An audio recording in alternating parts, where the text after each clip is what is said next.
m'avait dit qu'il avait une relation avec une fille de 12 ans. Il m'avait dit que c'était une Lucien, elle habitait dans une caravane. La fille était amoureuse de lui. Et lui n'était pas amoureux d'elle. Alors je ne sais pas si ça avait eu des rapports ou pas, je ne me souviens plus. Et elle avait un chagrin d'amour parce qu'il n'était pas amoureux d'elle, elle avait voulu se suicider. Et il était arrivé dans la caravane, il l'avait trouvée comme ça, à moitié avachie, parce qu'elle avait pris des comprimés ou autre chose. Et il avait un peu paniqué, il avait perdu ses moyens, il a eu peur qu'on l'accuse et tout ça, et donc il l'avait enterrée. Or, la véritable histoire, en fait...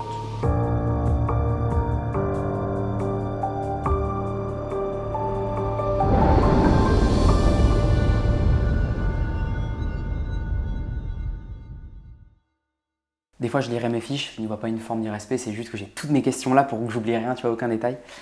On est parti. Bonjour à tous, j'espère que vous allez tous très bien. Bonjour au docteur Boyer. Bonjour. Plaisir d'être avec nous aujourd'hui. Merci d'avoir accepté cette interview. Elle va être incroyable, je l'attendais depuis longtemps. Vous êtes psychiatre et psychothérapeute, actuellement retraité, mais non sans activité. Comme vous allez nous le présenter, vous êtes aujourd'hui auteur d'un ouvrage qui se présente sous forme de bande dessinée. Il propose une thérapie que vous avez théorisée vous-même. Par profession, en 40 ans de carrière, vous avez croisé le chemin de personnes atteintes de pathologies graves, voire dangereuses.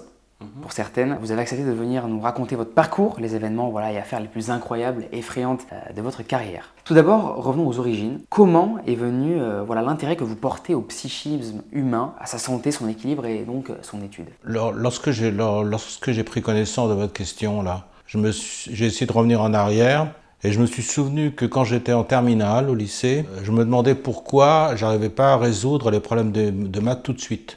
Pourquoi il y a toujours un temps de latence où je tournais en rond devant le problème, je sais pas trop ce qui se passait dans ma tête. Et après, j'avais décidé de m'attaquer à ce problème-là. Donc, j'allais directement à la solution. La solution me donnait les étapes. Et j'essayais de voir, par rapport à chaque étape, pourquoi j'avais un blocage pour accéder à telle étape ou à telle autre étape. En fait, c'était une préfiguration du refoulement psychanalytique, alors que je ne connaissais pas du tout la psychanalyse. Enfin, tout ça pour dire que j'aimais beaucoup les maths et la physique. Je voulais faire des maths et la physique à l'origine. Et comme toute ma famille faisait des maths et la physique, j'ai envie de changer, au dernier moment, j'ai pas obliqué vers les maths et la physique, mais j'ai obliqué donc vers la médecine.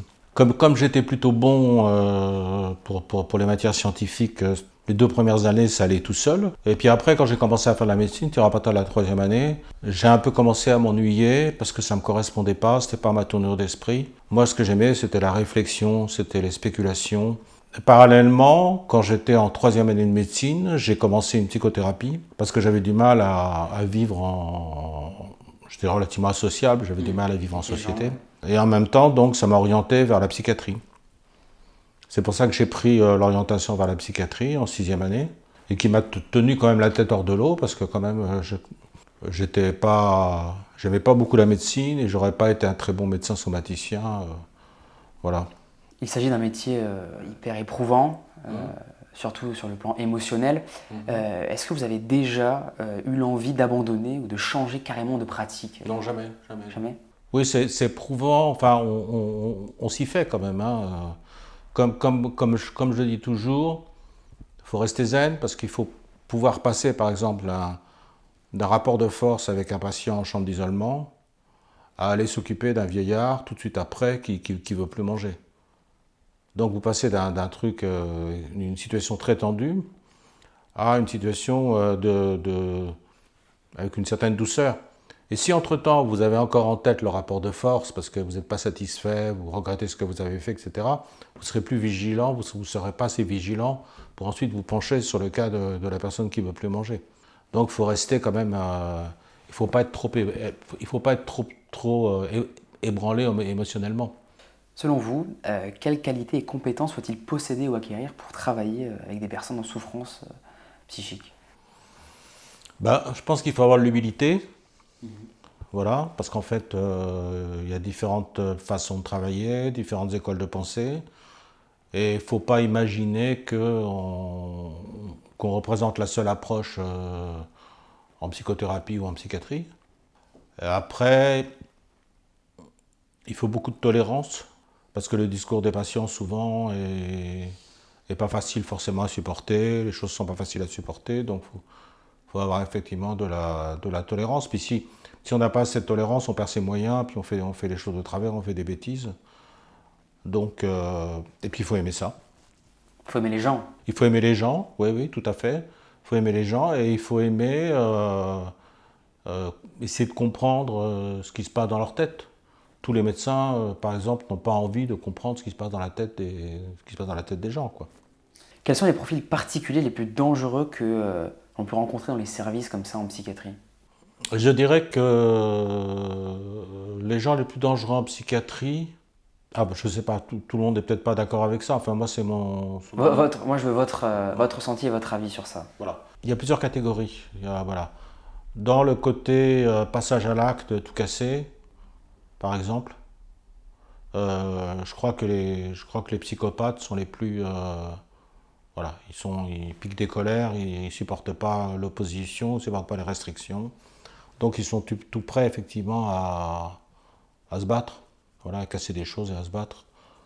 Après, dans le côté personne qui fait des plans, qui fait des trucs, tout ça, je pense que c'est plutôt les paranoïaques. Si on prend maintenant par classification, non pas par pathologie mais par délire, je pense que c'est les délires mystiques qui sont les plus dangereux. Parce que les gens n'ont pas tellement de limites à partir du moment où c'est un délire mystique. Ils sont dans la toute-puissance, ils sont appelés à faire quelque chose, et quels que soient les obstacles qu'ils vont rencontrer, ils vont quand même essayer de le faire. Alors, ils sont dangereux pour les autres et pour eux-mêmes, bien sûr. Hein. Donc c'est de la schizophrénie, ça? Non? Alors, ça peut être la schizophrénie, ou ça peut aussi appartenir à la paranoïa, ça peut appartenir à d'autres formes de délire.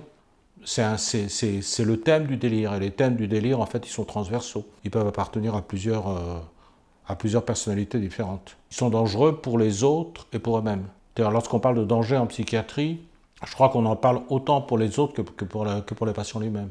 Ils risquent de se mutiler, de se suicider, des choses comme ça, quoi. D'accord. Ah.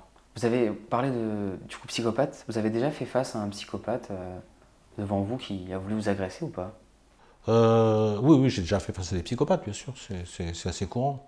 Je le commençais, c'était mon premier stage enfin j'avais fait un remplacement d'un mois, mais après c'était mon premier stage en psychiatrie. J'étais faisant en fonction d'interne, j'étais jeune, j'avais 22 ou 23 ans. J'étais pas très habitué à gérer la violence des personnes. Et puis j'étais impressionnable plus facilement. Et donc c'était un type... j'avais le sentiment à l'époque qu'il m'avait pris en grippe. Et donc, par exemple, je donnais un cours aux infirmiers, il est entré dans la salle de classe, très menaçant. Bien sûr, les élèves infirmiers étaient terrorisés. Bon, et moi, je ne sais pas trop quoi faire, en fait, pour gérer ça. Après, il est ressorti. Et puis, un jour où j'étais de garde, il a appelé qu'il allait venir à l'hôpital avec une vache. Toutes les demi-heures, il appelait pour dire qu'il allait venir avec une vache. Et effectivement, il est venu avec une vache. Et il y avait un comité d'accueil, heureusement, pour l'accueillir. Et on a pratiquement été obligé, il était tellement dangereux de l'anesthésier, tellement il était dangereux. Et c'était un type très effrayant, c'était un type patibulaire avec des croisés, je crois que c'est la seule expérience. Ah, tout à l'heure on disait, est-ce que, enfin, vous me demandiez, est-ce qu'à un moment donné j'ai eu envie d'arrêter? Là, ça a été Là, un moment. je me suis dit, Ouais. bah dis donc, pour faire de la psychiatrie, il faut faire un sport de combat. C'est bizarre, enfin c'était un hôpital très très très très violent, beaucoup plus violent que tout ce que j'ai connu ailleurs. Voilà. Je me suis dit à partir de ce moment-là, il faut faire un sport de combat, c'est pas possible. On passait notre temps à être appelé pour des appels d'urgence où il fallait arriver à 10 internes pour essayer de contenir quelqu'un. Mais après, quand j'ai changé d'hôpital, je me suis aperçu que c'était unique. Que les autres hôpitaux n'étaient pas comme ça. Après, quand j'étais jeune, j'ai eu quelques périodes de peur encore. Comme lesquelles périodes de peur? Où j'étais impressionné par les patients qui me menaçaient, qui faisaient du chantage, tout ça. Bon, puis après, avec l'âge, on n'est plus du tout impressionné. C'est-à-dire on prend des mesures tout de suite. Radical. Pour Vous que le type adaptez. s'arrête tout de suite. Bon, on va pas s'engager avec lui dans un rapport de force, dans une négociation, dans des trucs qui sont impossibles. Voilà, on négocie pas avec quelqu'un qui veut impressionner. Voilà. Donc c'est un peu des péchés de jeunesse, je dirais, oui. J'ai travaillé, j'ai fait des remplacements dans des endroits qui sont un peu carcéraux, voilà, et où effectivement, bon, les patients, n'étaient pas forcément hyper bien traités, oui. Mais c'est rare. C'est rare. En fait, en général, les patients sont quand même à peu près bien traités. C'est beaucoup un rapport de force, hein. C'est-à-dire si on a un nombre suffisant d'infirmiers pour effectivement contrôler les choses se passent bien en général et les gens n'ont pas besoin de s'énerver, de paniquer. Voilà, c'est souvent comme ça, ouais. Dans les prisons, vous avez affaire à des personnes à la fois malades et condamnées par la justice. Est-ce qu'il y a des profils de criminels qui vous ont particulièrement glacé le sang? Oui, ce qu'il faut dire d'abord, c'est que quand on va voir quelqu'un en prison pour une expertise, par exemple, on n'a pas accès au dossier, on n'a pas accès à ce que la personne a fait. Donc c'est ce que la personne nous raconte qui nous oriente un petit peu vers le type de personnalité. Voilà. Alors des fois les gens ils disent la vérité, puis des fois ils racontent autre chose. Et donc, alors, lorsqu'on est psychiatre consultant, par contre, là, on a un peu plus facilement accès au dossier, mais on n'a pas accès au dossier complet. Voilà, c'est un peu une habitude de la prison. Il sépare le médical du judiciaire. Et il y a quand même un type que j'avais vu en prison, c'était une longue peine. Et j'avais demandé pourquoi il était en prison, et il m'avait répondu. Et il m'avait répondu une histoire qui tenait pas tellement debout. Il m'avait dit que voilà, qu'il avait une relation avec une fille de 12 ans. Il m'avait dit que c'était, monsieur, elle habitait dans une caravane. Et donc, la fille était amoureuse de lui, et lui n'était pas amoureux d'elle. Alors, je ne sais pas si ça avait eu des rapports ou pas, je ne me souviens plus. Comme elle avait un chagrin d'amour parce qu'il n'était pas amoureux d'elle, elle a voulu se suicider. Et il était arrivé dans la caravane, il l'avait trouvée comme ça, à moitié avachie, parce qu'elle avait pris des comprimés ou autre chose. Voilà. Et il avait un peu paniqué, il avait perdu ses moyens, et il a eu peur qu'on l'accuse et tout ça, et donc il l'avait enterrée. Mais il m'avait dit qu'elle était morte. Ouais. Or, la véritable histoire, en fait, c'est que c'est pas ça, c'est que, en fait, je crois que la véritable histoire, c'est qu'en fait, il l'avait forcée, et puis avoir des rapports sexuels, et après, il s'était débattu, puis finalement, il l'avait enterrée, elle n'était pas morte. Voilà, il faisait des travaux, c'était un entrepreneur. Je sais pas, c'est quand même. C'est particulier. C'est la seule fois, je crois, où j'ai été vraiment éprouvé et où j'y ai pensé le soir. Et j'ai même dû faire un cauchemar, je crois, par rapport à ça. Donc cet homme vous raconte ça. Alors, j'ai peut-être connu d'autres types qui avaient fait des choses monstrueuses, hein, mais je n'étais pas au courant. Voilà, je n'étais pas au courant de leur histoire. Lui, il m'a raconté ça. Il avait quel âge, ce monsieur? Alors, il avait 35 ans, et j'ai pas pu me retenir de lui dire, mais quand même, ouais, il s'est vexé parce que j'ai pas pu me retenir. Ça me semblait tellement absurde ce qu'il me racontait.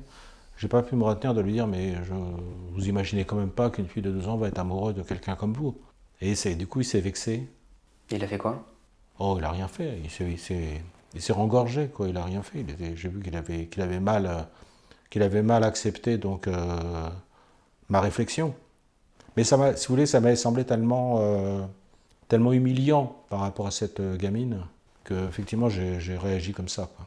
Bah, vous avez des enfants, j'imagine que vous êtes mis à la place d'un père Ah oui. qui en fait ça à sa fille. C'est particulièrement glaçant, effectivement. Ouais. Ouais. J'aimerais poser une question qui n'est pas du tout dans mes notes.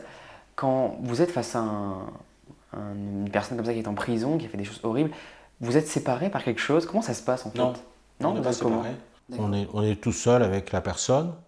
En général, ça se passe bien. Un jour, j'ai eu peur parce que c'était un type qui faisait de la magie noire. Donc, il sortait jamais de sa cellule. Il restait enfermé dans sa cellule. Et il faisait de la magie noire dans sa cellule, etc., etc. Le type me regardait avec un air extrêmement bizarre, extrêmement... voilà, un regard de fou. En général, je ne suis pas trop sensible au regard de fou. C'est-à-dire, je dis aux gens, écoutez, arrêtez de me regarder comme ça, vous me faites peur. De manière un petit peu légère, comme ça, pour dédramatiser.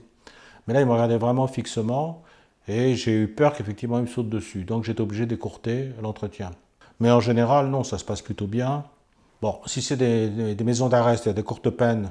Souvent, on tombe sur des voyous qui ne sont pas forcément très aimables, voilà, qui sont un peu hautains, un peu méprisants. Mais avec les longues peines, en général, ça se passe relativement bien. Voilà, il y a des types tout à fait aimables, tout à fait courtois, voilà. Non, en général, il y a très peu de... Ça peut arriver, hein, il y a des gens... il y a du personnel pénitentiaire. Enfin, moi, j'ai eu pas mal de personnel pénitentiaire qui est en arrêt de travail, qui avait peur des détenus. Ça m'est arrivé souvent de les voir, de faire leur arrêt de travail. Enfin, leur congé longue durée, parce que c'est des fonctionnaires. Voilà, ça peut arriver effectivement qu'il y a des gens qui soient menacés. Mais le psychiatre, pas trop. Avez-vous eu à affronter des affaires sordides qui vous ont vraiment particulièrement choqué? Oui, donc en dehors de ce type-là qui avait enterré la gamine de 12 ans, là, c'est les affaires qui m'ont rendu un peu anxieux. C'est-à-dire, par exemple, j'avais vu un type qui avait tué un professeur. Et le type était pas. Il m'a dit, lorsque je l'ai vu, le type était un peu inculte. Et il m'a dit, oui, oui, c'est un professeur d'une grande école à Paris, la SO. Ah, il dit la Sorbonne. Oui, c'est ça, la Sorbonne. Il me dit, oui, oui, j'ai la Sorbonne. Ce type était un vieux professeur, c'est un vieux type. Voilà, donc était à son domicile, il a menacé le type. Et il lui a dit, bon, ben maintenant, tu vas me donner la carte bleue. Et donc le type, le vieux professeur lui a dit un petit truc du genre, oui, mais j'ai pas le code, ou il faut que je sois là, ou tout ça. Et l'autre, il s'est senti vexé et humilié. Il a dit, oh, il s'est foutu de ma gueule, il m'a parlé comme ça, et tout ça, et hop, il l'a tué. Avec quoi il l'a tué? Je crois qu'il l'a tué, soit il l'a étranglé, soit il l'a tué avec un coup de couteau. D'accord. Voilà. Et c'est cette espèce de facilité au passage à l'acte, comme ça, parce que si la personne avait dit autre chose, peut-être qu'il ne serait rien passé. Et là, cette facilité au passage à l'acte, ce détachement, c'est ça, je crois, qui m'a rendu anxieux. Que finalement, la vie, ça tient un peu de choses. Et après, le pire, c'est qu'il est sorti du type, de chez le type, il n'y avait plus d'autobus, il était là sur le trottoir, et il y a une voiture de police qui arrive et qui le prend et qui lui dit, vous savez, il n'y a plus d'autobus, monsieur. Ah bon, il n'y a plus d'autobus. Et la voiture de police le prend et le ramène chez lui. Sans savoir qu'il vient de tuer à l'instant Voilà. une personne. Après, évidemment, ça a été facile pour le retrouver. Ce côté gore un peu absurde, fait avec ce grand détachement, qui fait que ça m'a rendu un petit peu anxieux. Donc la deuxième histoire qui m'a choqué, c'est un collectif. C'était 3 couples. Donc j'avais expertisé les 6 personnes en fait. Aucune des personnes prises individuellement était particulièrement impulsive. Il y avait un type qui avait une réputation d'impulsivité et qui était très costaud, très massif. Mais après, quand on lui parlait, il était très calme. N'empêche que ces 6 personnes qui ont été mises en commun comme ça, ils s'en sont pris à une jeune fille, un bouc émissaire. Je ne sais plus trop pour quelle raison. Enfin, je sais qu'ils étaient très agacés par elle. Ils étaient très... je ne sais pas ce qu'elle avait fait. Je ne me souviens plus ce qu'elle avait fait. Mais ils l'ont quand même frappée, puis ils l'ont quand même introduit des objets donc, sexuels. C'est pareil, c'est assez écœurant, quoi. Voilà, Quand vous êtes face à ça, vous restez neutre. C'est quoi votre réaction? Comment vous parlez avec ces gens-là? Votre moyen de communication, c'est quoi? Oui, j'arrive à rester neutre, bien sûr. Parce que de toute façon, on est obligé de... Ensuite, on passe aux assises. Et quand on passe aux assises, il faut rendre quand même un rapport assez neutre. Il ne faut pas prendre position, il ne faut pas être outré, ni choqué, ni machin. Sinon, d'emblée, on est attaqué par les avocats. Oui, ok. Voilà, il faut rester très neutre. Il faut rester très factuel, il faut rester très neutre. Sinon, c'est pas... C'est pas pro, quoi. C'est pas pro, voilà, c'est pas pro.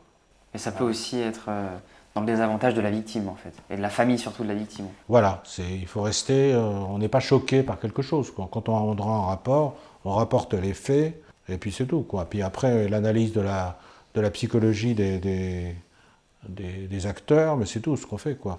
Est-ce qu'il y a une fois où en prison, tu vas avoir quelque chose d'invraisemblable, voilà, qui va te bouleverser? Alors, c'était pas en prison, c'était commissariat de police. Ah non, si, c'était... Ici. L'histoire, c'était dans un centre de traitement pour les détenus. C'était un type qui se disait terroriste, donc. J'avais déjà vu des terroristes en expertise, mais c'était des types plutôt discrets, qui disaient rien, qui voulaient rien dire, qui étaient sur leur garde, etc. Or, lui, effectivement, donc, il était il avait peur de se faire sodomiser par des types d'Al-Qaïda, et il pensait qu'ils occupaient la cellule voisine et qui passaient à travers les murs la nuit. Voilà, donc il était en plein soin.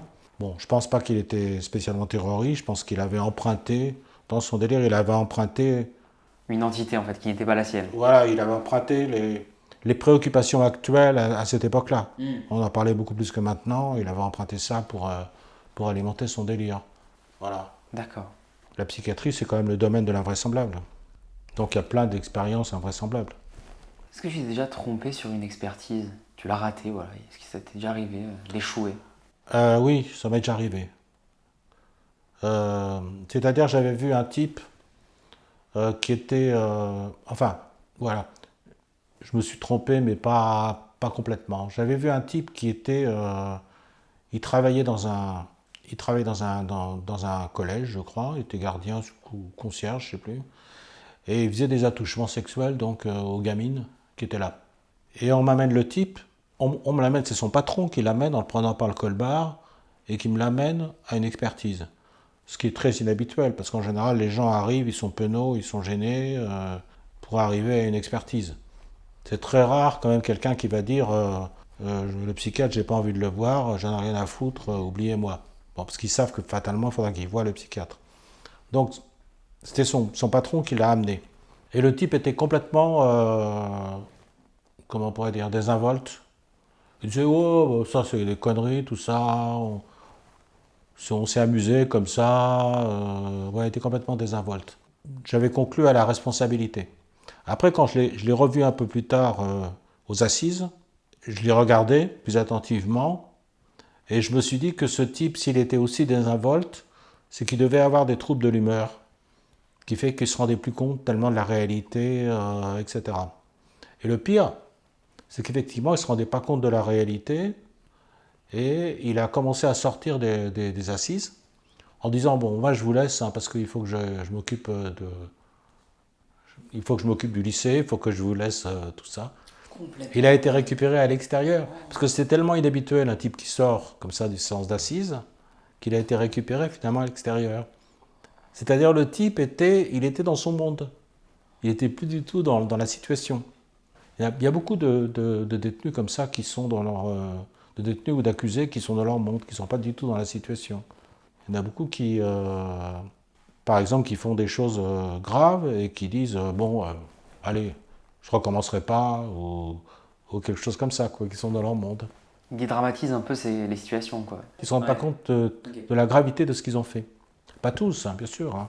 Mais là, c'était provoqué par un trouble de l'humeur, en fait, une espèce de manière un peu, comment dirais-je, superficielle, je sais pas, je ne trouve pas mes termes, un peu superficielle de comprendre les choses, quoi. Ok. Complètement détaché, désinvolte. Y a-t-il, selon vous, des pathologies plus inquiétantes et plus difficiles à prendre en charge que les autres? Alors, c'est deux questions différentes. Il y a des pathologies plus inquiétantes. Parce que la définition est assez large d'inquiétant. Inquiétant pourquoi? Pour quelles raisons? Parce que là, on a vu les pathologies les plus dangereuses. Alors là, les plus inquiétantes, je ne sais pas trop comment répondre à ça. Les plus difficiles à prendre en charge, toutes les pathologies sont un peu difficiles. Il y a par exemple, il y a des délires qui résistent. Comme lesquels? Vous avez des exemples ou pas? Oui, il y a des délires chroniques. On en voit beaucoup en Guadeloupe, par exemple, des délires chroniques qui résistent effectivement au traitement. Voilà. Et donc, ils restent délirants tout le temps, ils ont les mêmes idées fixes tout le temps. Ça peut être l'impression d'avoir été empoisonné, ça peut être l'impression qu'on on a un trésor qui est caché quelque part, l'impression qu'il y a un château particulier où on doit aller, qui est à côté. Et ça, c'est toute leur vie. Ils ont ce même délire-là toute leur vie, d'accord.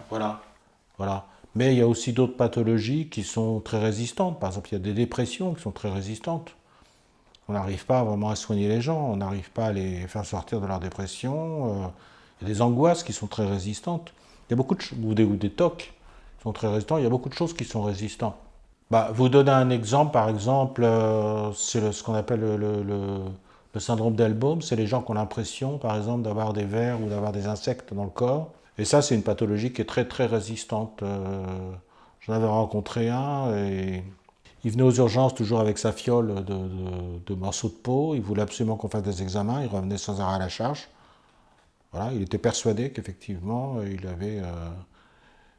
avait attrapé des insectes sur la plage. D'accord.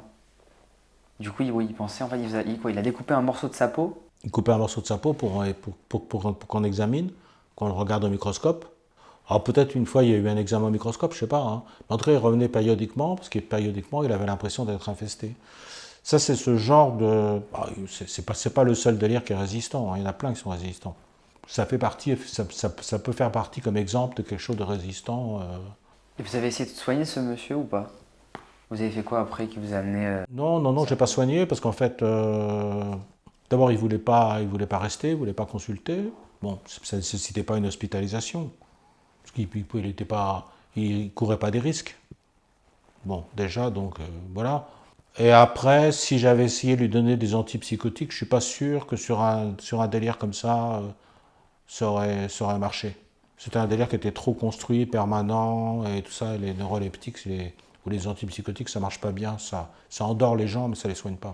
Donc en fait, cette personne-là est condamnée à vie à avoir ces sensations-là, quoi. Alors condamné à vie, peut-être que ça peut diminuer tout seul à un moment donné, qu'elle peut changer de préoccupation, hein, c'est possible aussi. Hein. Mais il y a des gens, enfin j'ai connu des gens qui avaient les mêmes préoccupations délirantes pendant au minimum 20 ans. On les avait toujours connus comme ça, avec les mêmes préoccupations, et ça bougera pas. Une personne non porteuse de pathologie peut-elle, pour vous, en arriver à commettre des crimes? Bah, non porteuse d'une pathologie psychiatrique proprement dite, quelles sont les pathologies qui poussent à faire un crime? Quelqu'un qui a des hallucinations, quelqu'un qui a une arriération mentale, parce qu'il n'est pas capable de distinguer le bien du mal, ou quelqu'un qui a une démence, effectivement, qui est plus capable de discerner ce qu'il faut faire et ce qu'il ne faut pas faire. En général, c'est les... J'en oublie peut-être. Hein. Alors, ça, c'est ce qui est donc c'est ce qui aboutit à une abolition de la responsabilité. Et maintenant, si on parle d'altération de la responsabilité, parce qu'il y a les deux nuances, simplement altération, dans ces cas-là, c'est en général des problèmes de personnalité qui fait que la personne est moins habituée que les autres à distinguer ce qu'il faut faire et ce qu'il ne faut pas faire. Mais on n'est quand même pas dans un délire où la personne est dans un autre monde. Par exemple, effectivement, j'avais vu un type qui avait tué son père dans des conditions extrêmement sordides, parce qu'il l'avait, il s'était battu, il l'avait achevé, il l'avait coupé, etc. J'ai un peu de mal à tout rapporter sur ce truc-là. Je me souviens bien que le commissaire de police l'avait amené et il était malade, le commissaire de police. Il m'avait dit, je suis quand même à 2 ans de la retraite, ça me tombe dessus. Il était vraiment très affecté par cette histoire. Et donc il s'était débarrassé de son père comme ça. Et le type, quand je discutais avec lui, il avait l'air normal. Enfin, donc il s'était débarrassé de son père, encore une fois, il l'avait cramé, etc. Et donc il avait... mais par contre, il aimait bien ses chiens, donc il avait pris la précaution d'aller placer ses chiens au chenil, et il s'était constitué prisonnier. Mais il était dans son monde quand même, il pensait que c'était pas grave. Et alors là, c'est là où on voit qu'il était dans une idéologie, un peu purificatrice. Parce qu'il trouvait que son père se laissait trop aller. Il trouvait que son père, par exemple, il nettoyait pas la grille de l'évier. Oui, d'accord. Et qu'il laissait des choses comme ça. Et il supportait pas les gens qui se laissent aller. Il a tué son père pour ça. Voilà, il s'est battu avec son père, et puis après, il a effectivement achevé.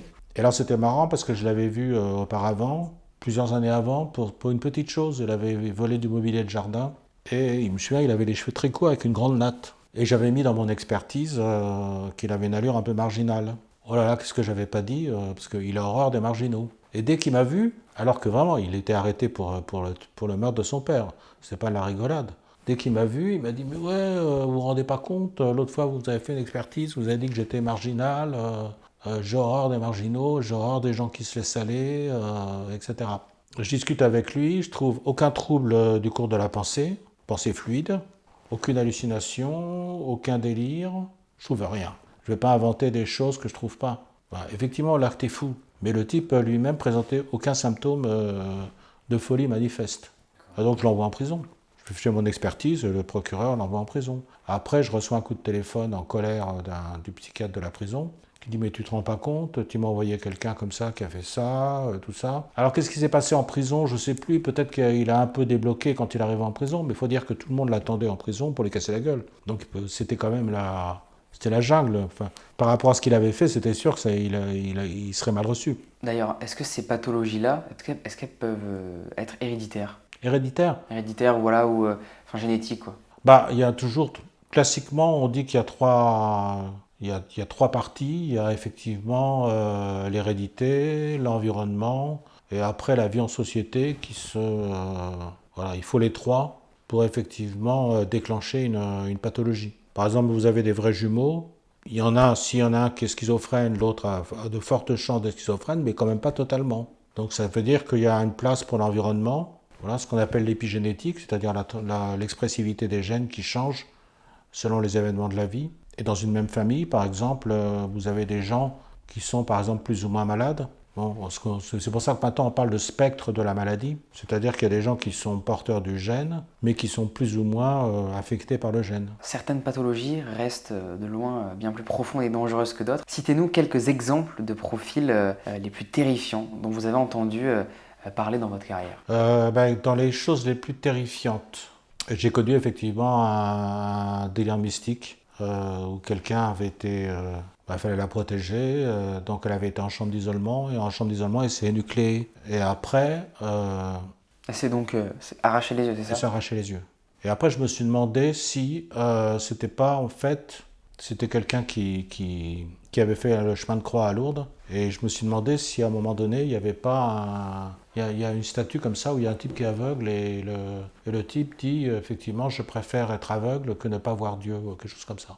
Je me suis demandé s'il y avait un lien. Il y avait un lien ou pas? J'ai pas pu le savoir en fait. Pas de réponse à ça. Ouais. Donc il y a des choses qui quand même les gens arrivent à des excès. J'avais entendu parler aussi de quelqu'un qui avait été poignardé avec un crucifix. Et il y a quand même des trucs qui sont... C'est pour dire que quand c'est mystique, ça peut prendre quand même ça peut prendre quand même des proportions très excessives. Donc cette fille, est-ce qu'elle était du coup malade psychologiquement? Du coup, est-ce que vous avez pu quand même l'analyser ou pas du tout? Elle est morte sur le coup quand elle s'est arraché les yeux? Morte. Elle est pas morte, d'accord. Non. Du coup, Je ne crois pas qu'elle soit morte, non. D'accord. Vous savez ce qu'elle est devenue ou pas, cette femme? Non. Non? Ok. Oui, il y avait un groupe aussi de SDF qui était polonais. Donc je les ai tous vus avec un traducteur polonais, du polonais au français. Et ils avaient massacré un autre SDF. Et pour un problème de bière, un problème d'argent, un problème comme ça, voilà. Ils s'étaient acharnés sur lui. Et donc je les ai tous vus. Et c'était difficile parce qu'il fallait à chaque fois un traducteur. Et j'ai été passé aux assises, donc toujours pareil hein, pour ce type. Et là, j'ai été bluffé par un avocat polonais qui parlait couramment français et qui m'a dit, vous savez, il était une manière de parler très douce et très didactique et progressivement. Vous savez que cette personne a fait ça à ce moment-là. Vous savez qu'ensuite, quand elle a été à l'enterrement, elle a fait ça. Elle a souri d'une certaine façon. Elle a souri. C'est-à-dire que le type qui était très très bon, il a réussi à démontrer, l'avocat, que le patient en fait était schizophrène. Et qu'il avait suivi le groupe, grosso modo. Alors je ne sais pas ce qu'il avait fait, mais il avait suivi le groupe. Et je trouvais ça assez brillant quand même. L'avocat qui, du coup, n'est pas du tout... En fait, il n'a pas dû être condamné, il a dû être... voilà. Il avait réussi à le démontrer, j'avais trouvé ça assez fort, quoi. Avez-vous déjà été confronté à un tueur en série? Et si c'est le cas, qu'est-ce que vous avez éprouvé humainement? Alors, j'ai été confronté à un tueur en série là, qui avait tué une jeune fille de 14 ans, ça date de 96 hein, en France.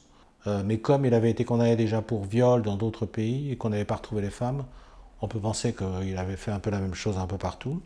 Et je l'ai rencontré dans des circonstances particulières, il était en isolement et ça paraissait un peu invraisemblable, pour reprendre ce qu'on a dit tout à l'heure. C'est-à-dire qu'il pleurait, il disait personne ne m'aime. Alors on le laissait en isolement parce qu'il ne pouvait pas être avec les autres détenus, sinon il serait arrivé à un malheur. Se faire tuer, ouais. Voilà. Donc il était comme ça, il pleurait comme un enfant, personne ne m'aime. Il s'était du coup installé lui en tant que victime en fait plutôt. Ce qui est très fréquent, hein, c'est-à-dire qu'il y a beaucoup de gens qui font des passages à l'acte et puis qui après Se victimisent. jouent les victimes. Soit c'est pour se rassurer eux-mêmes, soit c'est pour avoir la bienveillance de l'entourage, je ne sais pas trop, mais c'est assez fréquent ça, oui. Face à des profils potentiellement dangereux, vous est-il arrivé d'avoir peur pour vous et votre famille? Ouais, ça m'est arrivé d'avoir peur une fois, parce qu'en fait c'était un type... c'était très bizarre, parce que c'était un type que j'avais pratiquement pas vu. Je l'ai vu peut-être 2-3 fois, et je l'avais pas vu dans un contexte conflictuel. Du genre, moi je veux sortir, oui mais moi je veux pas que vous sortiez, ou un truc comme ça. C'était pas engueulé ni rien, voilà. Et c'est là où c'est étrange le délire, c'est qu'il voit arriver quelqu'un, même sans parler avec lui, et puis les patients délirants, ils l'inscrivent. ils l'inscrivent dans leur délire, ils l'inscrivent dans leur roman délirant. Donc il m'avait inscrit dans son roman délirant, alors que j'ai pas eu de, j'ai eu très peu de contact avec lui. Et c'était quelqu'un donc qui avait tué un gardien de foyer, et il avait tiré la carabine dessus, je crois. Et donc après, il avait été calme. Après, une fois qu'il est hospitalisé, il a dû être calme pendant 10 ans. Au bout de 10 ans, il sort. Moi, bon, je ne savais pas qu'il était sorti parce que je n'étais plus dans ce service-là. Et donc, un jour, je reçois des Bibles. Enfin, Par la poste. Par la poste, ouais. Je reçois des Bibles griffonnées avec des signes sataniques, tout ça. Je reçois des cercueils. Et je me dis, merde, d'où ça vient tout ça voilà. Et après, j'ai réussi à reconstituer le truc. Et j'ai réussi à voir que c'était lui donc, qui les envoyait. Et donc heureusement, donc, j'ai réussi à ce qu'il soit appréhendé par l'infirmerie psychiatrique à Paris, parce qu'il était à Paris à ce moment-là. Voilà, pour effectivement, pour que ça stoppe, quoi. Vous en avez parlé, ça, à votre famille ou pas? Bah, j'en ai pas parlé à l'époque parce que mes enfants étaient en bas âge. Ah oui, d'accord. Donc oui, Voilà. c'était le Mais sujet. ouais, bah, j'étais un peu inquiet, quoi, parce que je me demandais ce qu'ils pouvaient faire. Voilà. Encore une fois, c'est toujours un peu dans les trucs un peu mystiques comme ça qu'on. On a le plus peur, ouais. Ouais, parce que bon, Ça paraît incontrôlable. si on passe pour le diable, par exemple, si on passe pour une quelconque force satanique, bah à ce moment-là, bon, on est un peu menacé, quoi. Si on... Par des rituels ou par des... Et ça arrive, hein, ça arrive que des gens, on les voit une fois et on est inscrit dans quelque chose comme si c'était le personnage qui manquait qui arrivait. Beaucoup de personnes consomment des histoires criminelles, que ce soit sur YouTube, à la télé. Est-ce que vous pensez que ça a un côté, enfin, que ces personnes-là ont un côté déviant à consommer de telles histoires sordides? Ou est-ce normal pour un spectateur lambda d'apprécier ce genre d'émission? Comme moi le premier, hein, je suis le premier à consommer ça, hein. Et j'ai du mal à répondre parce que moi je suis pas du tout intéressé par les histoires sordides. D'accord, ok. Alors je sais pas, est-ce que c'est mon métier qui fait que Peut-être ça. Vous en avez C'est tellement possible. vu que c'est vous êtes possible. finalement habitué à ça, ou ça vous fait peut-être plus rien, ou vous êtes pas du tout attiré par ça. Ça m'intéresse pas du tout. Et comment vous expliquez que du coup des personnes comme moi, comme mes abonnés, sont fascinés par le sordide? Est-ce que c'est mal? Est-ce que... Je sais pas, je peux pas porter de jugement moral là-dessus, hein, j'avoue que je sais pas quoi répondre parce que je porte pas de jugement moral et moi je peux même pas me comparer à moi parce que moi lorsque je regarde par exemple des trucs sur YouTube, machin qui a tué sa femme, que machin l'amant, machin tout ça, ça m'intéresse pas du tout, quoi. Bon, c'est peut-être aussi parce que j'en ai tellement vu que j'arrive un peu à saturation, quoi, de ce genre de choses, quoi. Et maintenant, vous êtes donc retraité, d'une part, mais continuez d'autre part à pratiquer une activité puisque vous avez publié votre ouvrage Réparer sa vie, que je vous mettrai du coup en description, voilà, si vous voulez le commander ou quoi, parce qu'on peut le commander sur Amazon, si je dis pas de bêtises. Voilà, donc je vous mettrai en description si vous voulez voilà, lire cet ouvrage, Réparer sa vie du docteur Boyer. Vous avez publié ça en 2024, cette année. Est-ce que vous pouvez nous présenter cet ouvrage en quelques phrases? C'est un ouvrage qui est bâti sur la responsabilité. Et l'idée de la responsabilité, c'est quand même quelque chose qui me trotte dans la tête depuis une quinzaine d'années à peu près. Depuis que je me suis aperçu que se plaindre, ça ne servait pas à grand-chose pour les soins, qu'il fallait amener le patient peu à peu à se rendre responsable non pas de ce qui lui arrive, mais de sa réaction à ce qui lui arrive. Voilà, ça c'est très important. C'est une idée que j'ai depuis longtemps. À écouter se plaindre, effectivement, les patients, ça avance pas grand-chose, puis souvent il y a une confusion entre le soin et la consolation. C'est-à-dire que le patient, il a quelqu'un d'important qui l'écoute, qui se penche sur son cas, donc il se sent mieux un certain temps, il a l'impression que le psychiatre, il est gentil, qu'il comprend ce qui lui arrive, etc. Mais ça soigne pas, ça console. C'est-à-dire, sitôt que la personne va sortir du cabinet, qu'il va lui arriver un petit malheur, une contrariété, de nouveau, elle va plonger. Donc il y a déjà il y a déjà un certain temps, mais j'arrivais pas à rassembler toutes les pièces du puzzle. Donc j'ai fait les textes et mon fils a fait les illustrations, parce qu'il est illustrateur et peintre. Donc c'était pour aussi donner une certaine décontraction quand même à ce livre, qu'on ne se prenne pas trop au sérieux. Parfait. Merci beaucoup, Dr Boyer, d'être venu. Ça m'a fait extrêmement plaisir d'échanger avec vous. On aura peut-être suscité des vocations, on ne sait pas. Peut-être. Merci beaucoup d'avoir pris le temps d'échanger avec moi, avec les gens. Merci beaucoup à toutes les personnes d'avoir écouté ce podcast et cette vidéo, parce que oui, évidemment, cette vidéo est disponible en format podcast sur Spotify. Nous, on se retrouve très prochainement pour une nouvelle vidéo. Je vous rappelle que Réparer sa vie est disponible sur Amazon. Vous pouvez le commander. Donc voilà, n'hésitez pas à le commander si voilà, le petit synopsis vous a plu de Dr Boyer. À très vite et merci tout le monde.